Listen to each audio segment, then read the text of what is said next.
এবার শিক্ষক নিয়োগ দুর্নীতির ঘটনায় নাম জড়াল আরও এক তৃণমূল নেতার। টাকার বিনিময়ে চাকরি দেওয়ার অভিযোগ উঠেছে তৃণমূলের পঞ্চায়েত সমিতির সভাপতি মোজাম্মেল হোসেনের উপর।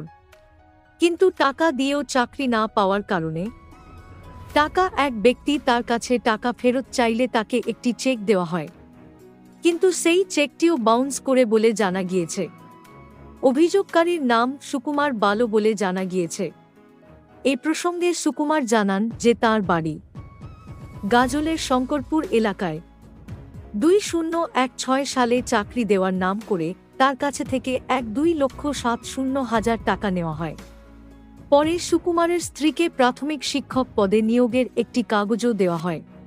ওই নিয়োগপত্রটি নিয়ে গাজলের একটি প্রাথমিক বিদ্যালয়তেও যোগ দেন সুকুমারের স্ত্রী। কিন্তু সপ্তাহ খানেক পরেই তার নিয়োগপত্রটি পুনরায় দেখতে চাওয়া হয় স্কুল কর্তৃপক্ষ তরফে। পরে তাকে নিয়োগপত্রটি জাল বলে জানান হয়। এরপরে মোজাম্মেলের কাছে নিজের টাকা ফেরত চান সুকুমার, কিন্তু মোজাম্মেল যে চেক দিয়েছে তা বাউন্স হয়ে যায়। এরপর আর কোনো উপায় না দেখতে পেয়ে শেষমেশ আদালতের দ্বারস্থ হন সুকুমার, কিন্তু আদালতের নির্দেশের পরেও টাকা ফেরত দেয়নি মোজাম্মেল।